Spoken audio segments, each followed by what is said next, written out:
Now, digging in deeper, you can ask, where do we see relatively good outcomes for Black men? And there are a couple of factors that pop out from that analysis.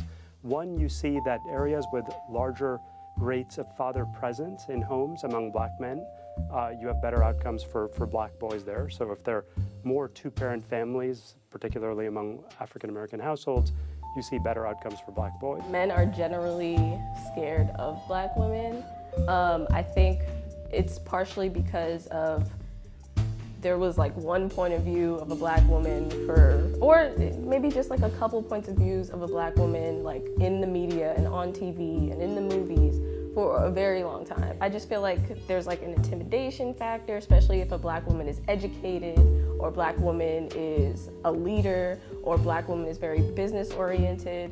Immediately it's like, fall back. I've literally had guys tell me like, I feel like you're further along in your life and your career, and I need to catch up to that. I feel like though, most of us don't, and not even say most, but I feel like some people, and I can definitely put myself in this category because I've been super guilty of it, didn't pick good guys or good men, like because like we're normalizing trauma. Like we think that to be in love is like exciting and it should be danger, and it's like we think that all of these things are normal. When you meet a nice guy where it's just like it's easy, it's like, oh, well, I don't trust it because I don't know what that is. Like so much of Black love is about struggle. Like why does our love have to be struggled for it to be like, this is what it's supposed to be exciting and feel good? Divorce rate amongst couples, we're probably looking at something in a range conservatively 60%, 70% people, in other words, get married to get divorced. There are a number of reasons. The reason that we're going to address in this particular series is going to be centered around not having knowledge of what Elohim has created and why he has created it. The natural and spiritual construct that governs relationships. The natural and spiritual construct that governs marriages.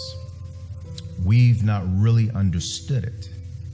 And the elders haven't taught it because they've failed in terms of their relationship, so they've not been very good examples. Professionals, whether in academia or in medicine, they turn to genetics, they turn to gender-oriented studies, they turn to medicine. They look at a number of different things, and they still don't have a definitive answer as to what the issues are, what the problems are. That's one. And two, how to fix them. We know what the problems are, and we know exactly how to fix them. And so this is the purpose of this series titled Dominion. It is to help all of us to better understand, one, who we are as human beings, as men, to understand who we are as women, to understand who we should be or who we have been commanded to be as a partner, that is, as a husband, as a wife. And again, we've not understood these things. The Christians have not really and truly taught on this from a scriptural perspective. They've taught on it from a spiritual perspective. And so this is somewhat of a new approach for us. Just a brief recap here, everyone. We began this Dominion series by analyzing Elohim's will with regards to the creation of man. Everything begins obviously with Elohim and then with man, because man was created for the glory of Elohim. So that's extremely important. So we needed to look at man, and I think we spent 2-3 weeks doing this. Here's a enumerated summation for what we discussed with man. And it's very, very important for us to understand this. As a man, before you go into husbandry, becoming someone's husband, etc., you have to first be a man. And you just can't be any kind of man. You have to be a man of Elohim, which we have used as an acronym MO, M-O-E. One, Elohim says that man was created and built to work. We place a lot of emphasis on work. Work takes priority. People says, well, Aria is God first, family second, and work third. No, it's Elohim first, work second.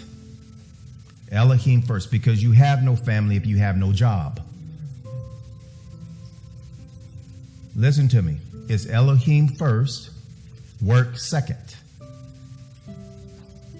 Aria, is that biblical? Yes, we've been reading it for several weeks. Elohim created a garden, but there was no man to till the garden. Man was created before Eve, and what do we see? When Eve was created, man was doing what? Working. That's biblical.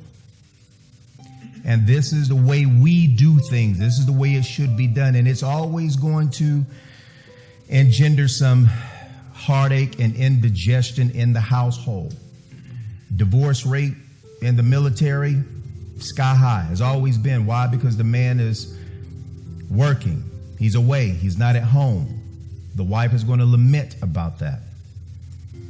You're CEO of the company. You're working 60, 70 hours a week. You are a traveling salesperson. You're out 60, 70 hours a week.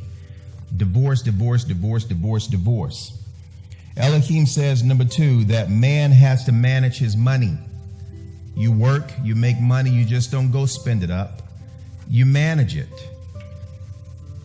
Here he says, man invests his money.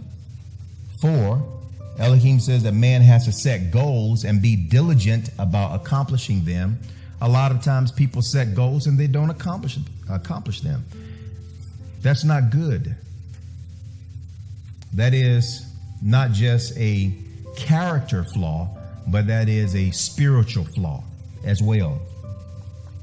Elohim says that man has to plan before getting married and building a family. Elohim says that man has to seek wisdom and learn to become wise.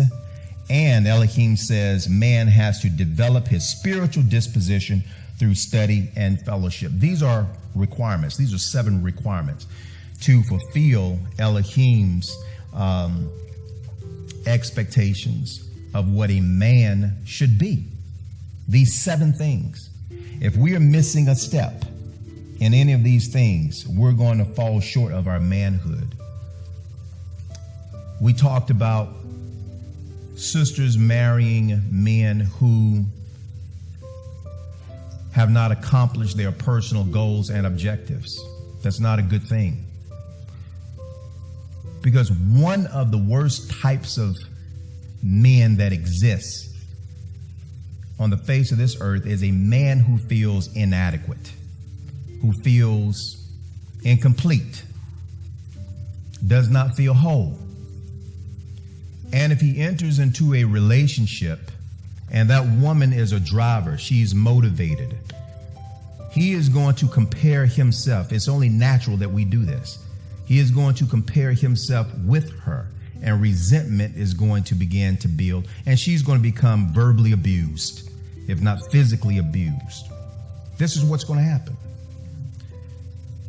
And so this is the reason why we've spent a lot of time talking about what Elohim wants us to do in terms of constructing or reconstructing ourselves after his image, being a man of Elohim. Performing the aforementioned, Elohim says, improves our emotional, mental, financial, and spiritual position in this world, and methodically restores us back to the image of Elohim. It will not only improve our social status, but it will also improve our candidacy to the kingdom. Is everybody okay with this summary? Okay. We moved into our next topic in this Dominion series titled Eve. Remember, Adam is a caregiver. He's a caretaker. He's a prince. He's a priest. He's working. Elohim says that it is not good for him to be alone. Therefore, I shall make a helper, one to complement him. And the Hebrew word for complement here is neged. It's someone that represents the opposite of who he is. Not in a negative manner, but the opposite, to bring about a complement. A complement. There are some challenges with this. Elohim created Adam because he wanted a man to service his garden and to rule over his creation. This is the monologue from last week. I'm going to read it again because our mind needs to stay fresh on this topic. He gave him a job, instructions, and a work schedule, and told him that he had authority and autonomy over all the earth. Adam exerted his authority and took ownership of what Yah created. After these sequences of events, Yah created a woman to help him in his responsibilities. A woman who would complement him by being an opposite to him, but not in opposition. Do you understand? To be the opposite, but not to be in opposition. Not to be an enemy or an adversary. That comes later. You laughing, but it's in the class. It's in the Bible. She was not created just for mere companionship, but to serve as Adam's helper. To serve, to serve, to serve, to serve. We are Elohim's servants. We being men. Eve was created to serve us, men. And in doing so, she also serves Elohim. It's hierarchy. A lot of women have a problem with that, and I understand that. But see, this is the question that I would ask you. Do you want to be biblical? If you want to be biblical, this is biblical. If you don't want to be biblical, then you go back to church. Woman would also share in this dominion and rule over Yah's creation as Adam's wife, co-ruler, and equal in terms of duty and service, not role. Adam did not date his wife, neither did Adam fall in love with his wife initially, as true love is an emotion that is developed over time through adversity, when the qualities revealed can be appreciated, respected, and honored. Prior to this, one has mere infatuation at various levels, a temporal, passionate love that dissipates through adversity or when one's character is revealed and found wanting. Adam possessed infatuation and most assuredly learned to love his wife. He accepted his wife as a gift from Elohim and as a vessel to help him meet the expectations Yah set before him.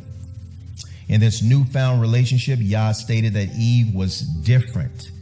Eve would be different. Elohim did not create two Adams, not in terms of gender, but we're talking about a male Adam and a female Adam in terms of the same chemical makeup.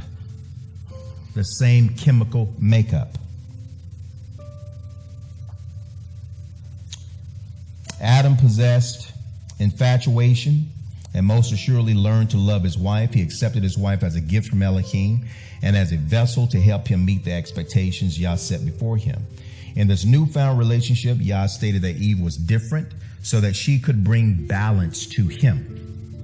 Bring balance to him, thereby representing the complete image of Yah as a single unit. Male, female, made he them in his image. Eve contains or she possesses a set of attributes that Elohim possesses. Adam possesses a set of attributes that Elohim possesses. Adam does not possess these same attributes that Eve has. Neither does Eve possess these same attributes that Adam has. Elohim split himself in two, male, female. And then he brings them back together to serve as a complement, to represent his image. Is everybody with me? Okay. When Yah brought Eve to Adam, he was sanctifying and ordaining marriage, and man would solidify this marriage concept by placing his name upon her. I've known a couple of occasions where a man and woman have married, and the man takes the woman's name. See, listen to me. This is what we're talking about. It's unnatural. Unnatural. Because what you name, or whoever carries your name, that becomes your possession. Your possession. Now, women, feminists, don't like that word. You don't possess me. You don't own me. Yes, we do. But I understand why people have such a disdain for it, because you have unrighteous brothers who abuse that. I understand that. So we're not talking about them freaks, okay? We're not talking about them. We're talking about the brothers, right, who do it the way it should be done to glorify the name of Elohim. Those are the brothers we're talking about, right? So we're not talking about them. We're not concerned with what Eve thinks she's due. With what she feels she's due. When you begin to deal with those things, you're going to be in a lot of trouble. As well with Adam, what Adam feels or what he thinks he's due. The objective is to follow the outline that Elohim has established. Brothers and sisters, if you follow that outline, you will do extremely well. You will have peace. The problem is that we really can't get people to follow the outline. Now that Adam has a wife, what is her responsibility? What is his responsibility to her? The answer is to love her. Women love the word love. In fact, most women are in love with love.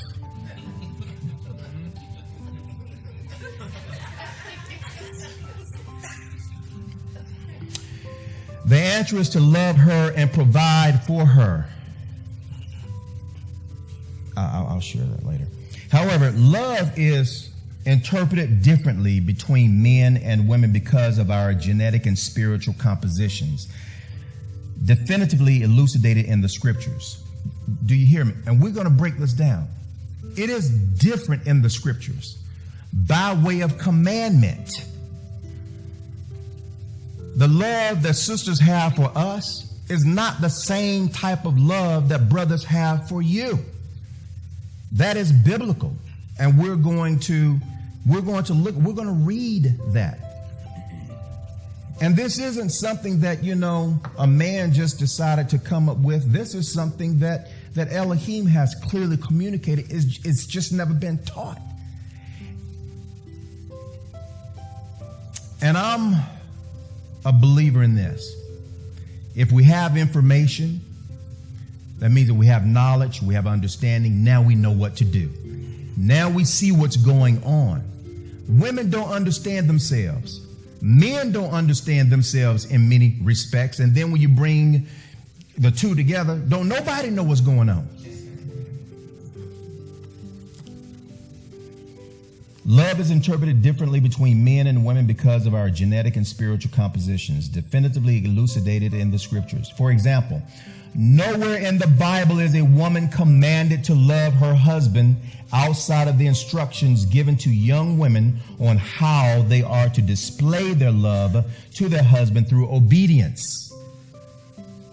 That's an abstract statement. We're going to dig into that, and we're going to get into the root, and you'll see it for yourself. The commandment to women is to reverence your husband, to reverence your partner.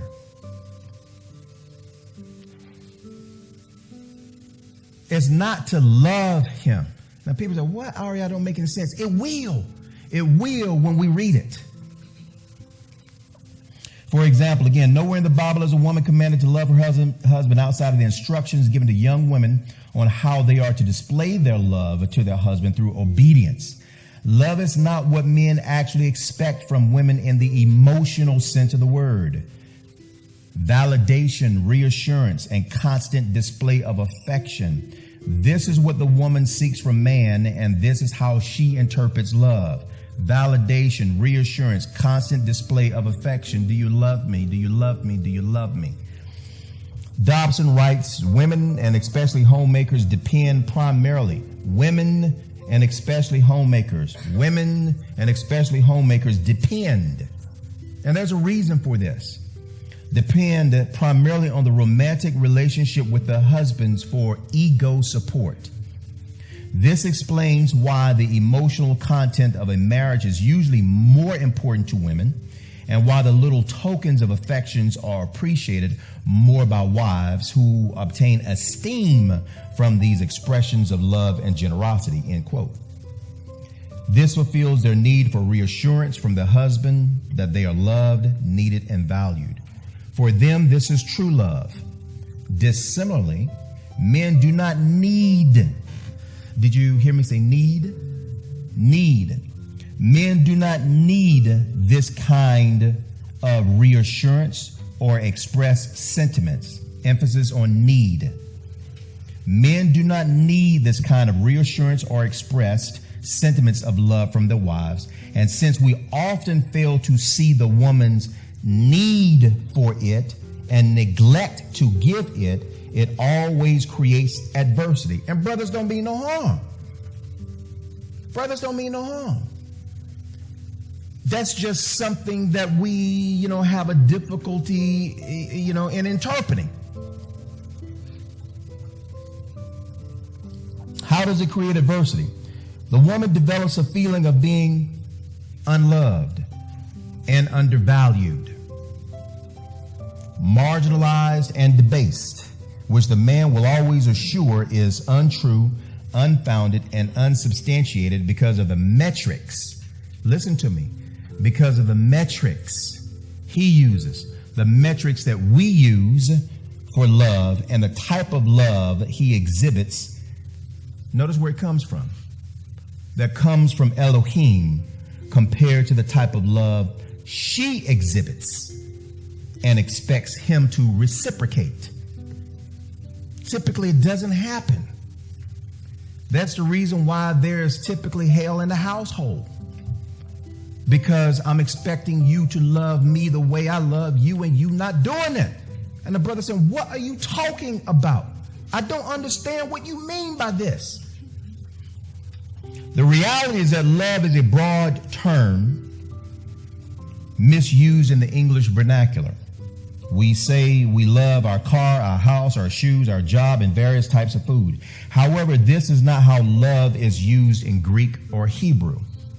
In the Greek, there is eros love, E-R-O-S, eros love. This is where we get what? Erotic, which is sensual and sexual in nature. Then there is agapeo love, agape love, which is a selfless love that could also contain eros when it is directed to a woman or to a man. Then there is philos love. Look, see the professors. Yeah, he got it. Huh? I mean, he is the love doctor. As a matter of fact, he should be giving the class. There is philos love, which is a friendly type of love. The type of love you have for close friends and associates. I want you all to remember those two. Agapeo, agape, and philos love. remember those two. Agape is identical to our Hebrew word for love, which is ohev. That is the highest form of love. In Hebrew, we have rashach love, we have dodi love, we have ohev love, you have raya love. See, there are different types of love.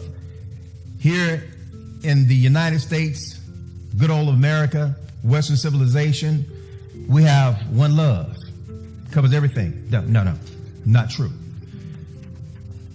And as we examine scriptures, we're going to see Elohim is going to say to the man, you give her this type of love, and she's going to give you this kind of love. And you say, well, hold on. Why I got to give her this kind of love, right? And she only give me back this kind of love. Elohim is going to say, because you don't need this kind of love that you are supposed to be giving her. You don't need it. You need reverence. Man, so yeah, I live with that. I live with that. Just follow along. I'm laying down a long monologue because the scriptures is going to reinforce this.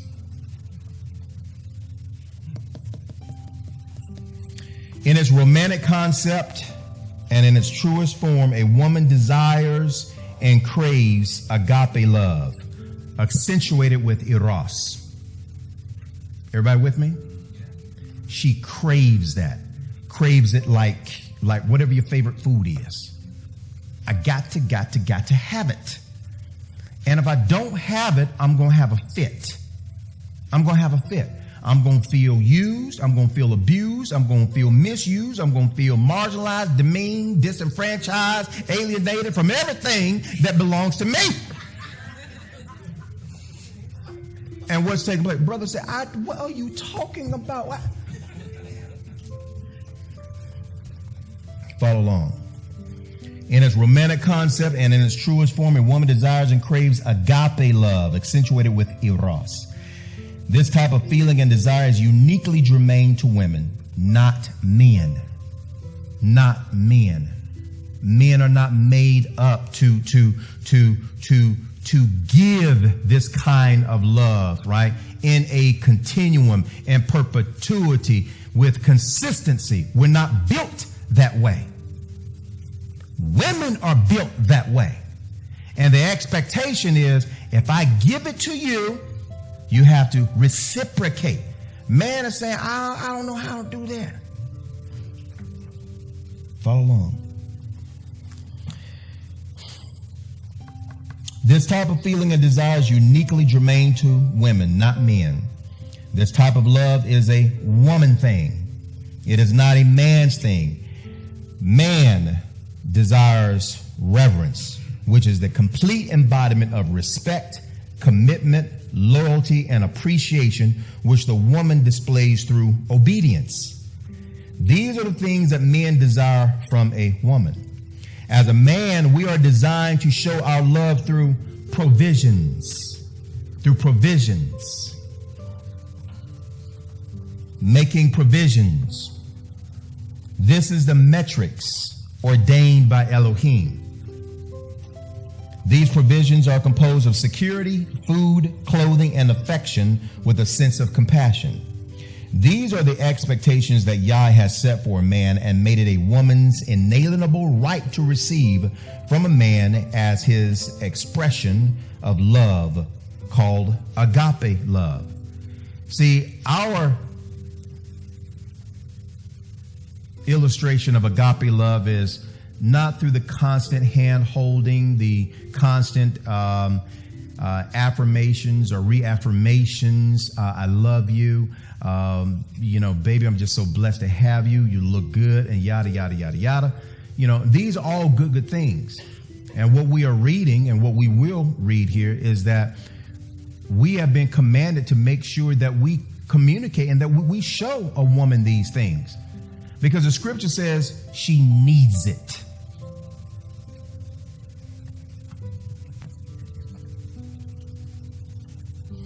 These provisions are composed of security, food, clothing, and affection with a sense of compassion. These are the expectations that Yah has set for a man and made it a woman's inalienable right to receive from a man as his expression of love called agape love. This is how Elohim wants a man to demonstrate his love for his wife. Sadly, it will always engender difficulty because the man usually falls short in this area because of his spiritual makeup. That's the reason why we got to get a commandment. The principle comes from Exodus 21:10 through 11, which we read last week. Woman's inalienable right. She's to receive three things. She's to receive food. She is to receive clothing. And she is to receive affection. Elohim wrote it in the law. If she's not receiving one of these three things, it's grounds for her to divorce a man, because he has violated the law. We look to Isaiah 4:1, and Isaiah 4:1 talked about, women saying, look, we make our own money. We have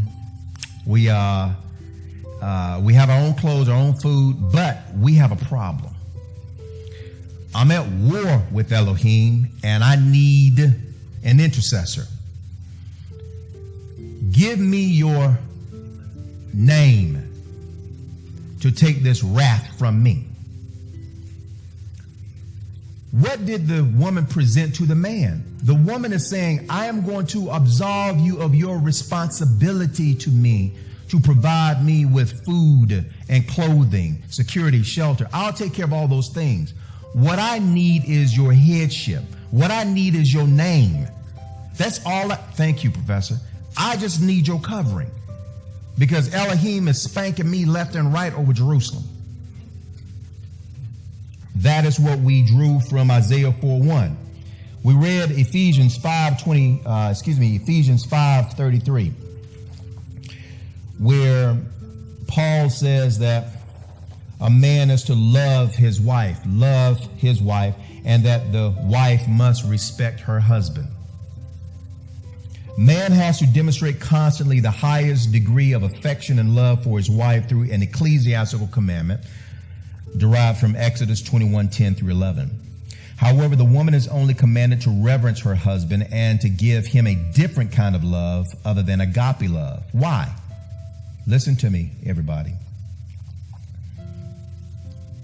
However, the woman is only commanded to reverence her husband and to give him a different kind of love other than agape love. So if she is not under direction to give the man agape love, then what kind of love is she commanded, or is she directed to give? Philos love, friendly, associative, friend-like type love. Pay very close attention, because a man is saying, I don't need the agape deal. I need the reverence. Now, I need for you to be friendly, kind, appreciative, loving, understanding, supportive, which is what you find in Philos. But you must be respectful and honorable. That is by law. By law. Last week when I gave this class, Brother Stanley drove up from Mississippi. It was very funny. Did you see it, Ephraim? We on the break, he showed me his iPhone, and it was a guy who had just been arrested, right? And the caption was "Man in jail for smacking his wife because she disrespected him." Respect for us is huge, it's big. And see, when you call your husband a dummy, when you interrupt him while he's talking to another man or while he's talking in general, you are not showing reverence. You're not showing respect. You are not honoring him as the head. When you call him a nigger, when you call him a fool, when you call him a dumb fool, when you call him an asshole, when you call him an idiot, when you call him stupid, let me tell you something. You are challenging Elohim's hierarchy. Follow me. You are challenging what Elohim has established as his hierarchical structure. There's a chain of command. Do you go to your boss's office and say, dummy, when am I going to get my check?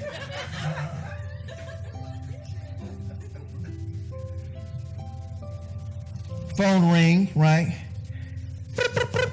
This Carol. Hey, Carol, this is your boss. And? Am I supposed to be impressed?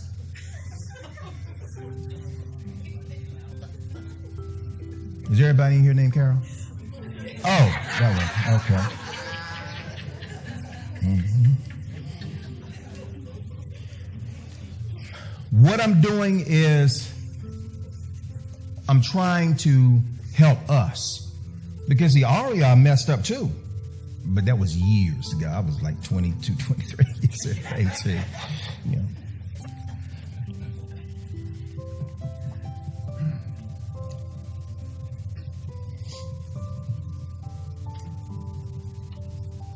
The woman is only commanded to reverence her husband and to give him a different kind of love other than agape love. It's philos love. And we're going to have a section on that. We won't get to that this week, maybe next week. Why is that? Why is that? Why would her agape love somewhat dissipate? And it does. And practically all marriages. Do you love your husband the way you loved him the first year y'all got together? Oh, no. No, I don't.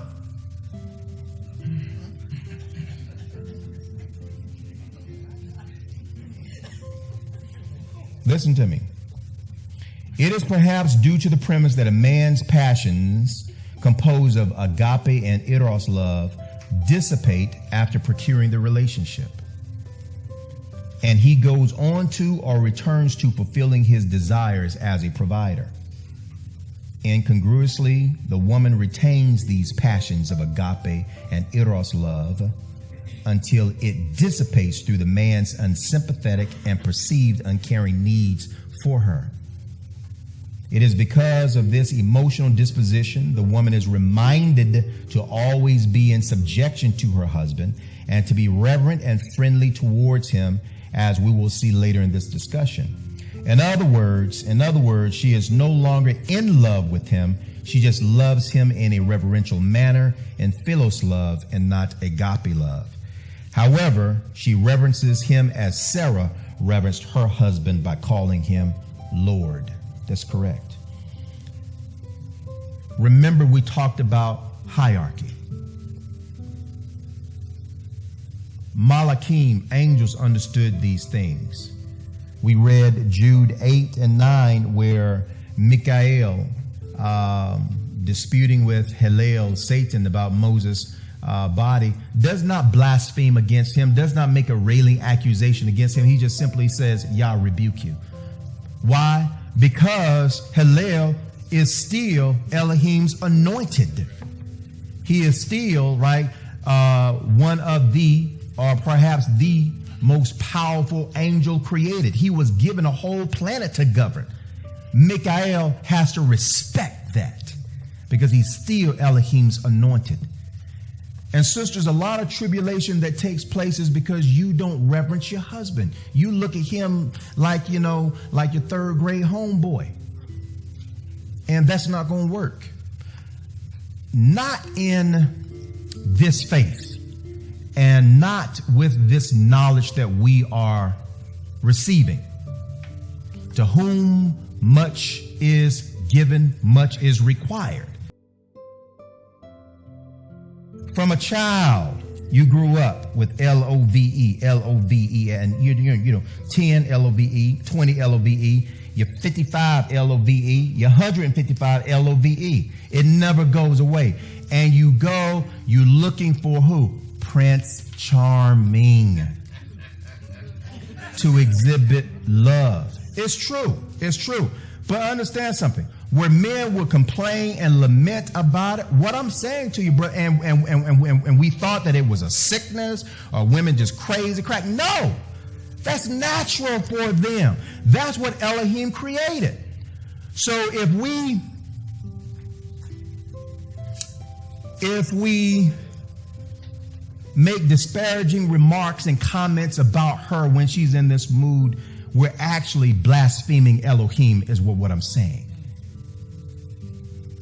So what I'm saying, brothers, is that we need to understand that this is just how she was created. And I'm going to magnify it. Here we go. Woman is designed with the desire to feel love, a longing for that sense of exaltation and reassurance that she is priority. And she feels love through touch and pleasant and uplifting words, raising her self-esteem and confidence. That's the reason why the Most High wrote it in the law. You got to give it to her. This feeds her ego. She feels love through constant companionship called time. That's the reason why I told you. Divorce rate, Jake not at the house, right? Papers being filed. You over in Iraq, right? Fighting ISIS and so forth, you know. Hey, dude, his pay. What's going on? I'm gone. What? What's going on? What? Huh? Eve don't care. Eve don't give a shizzle. Eve say, you ain't here. And I'm dodging bullets. I'm fighting for the country. I'm also, I just don't know tell you. Yeah. But what I'm saying is that we get it now. We understand. That's what Elohim created. Here we go. Here we go. She feels love through constant companionship called time. This is an act that men have to be reminded to perform because it is not something that we necessarily require or require as much as a woman. And because of this, we are not very empathetic when concerns are raised. Therefore, confusions about the sincerity of the relationship often comes into question. And again, man don't mean no harm. He's driven in another direction. He's thinking about how to improve his financial situation. He's competing in the workforce. He's doing a number of different things. And he automatically assumes that you as a woman, you understand that. Eve said, I don't understand. Because that's not what my feelings telling me. My feelings saying, I ain't seen you. My feelings saying, we haven't been talking. My feelings also saying, when you do show up,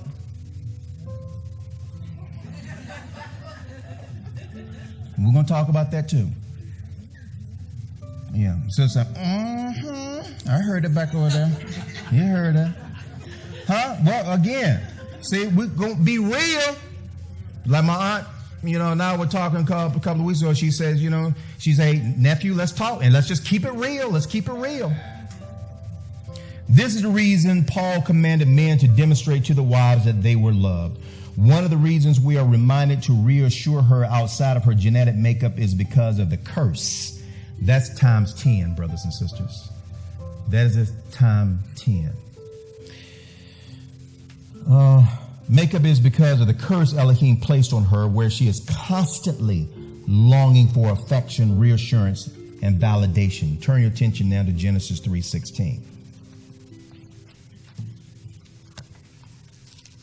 Genesis 3:16.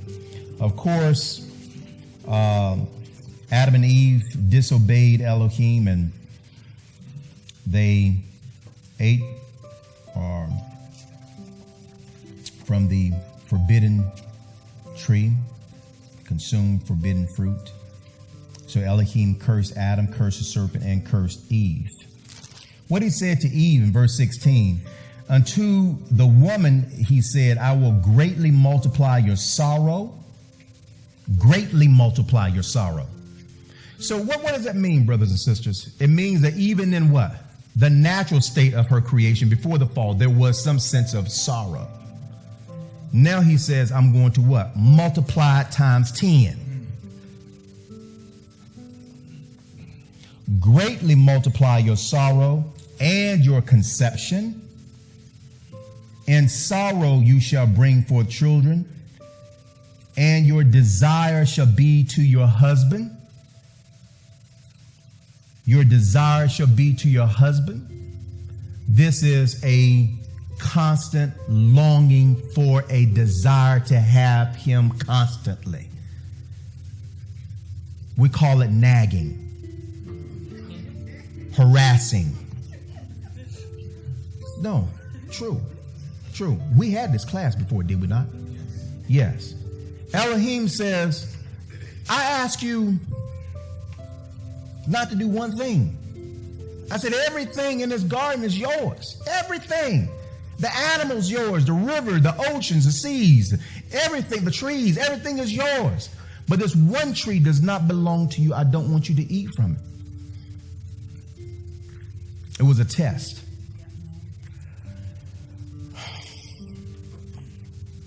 And our mother and father failed the test. And Elohim says, I'm going to have to hurt you forever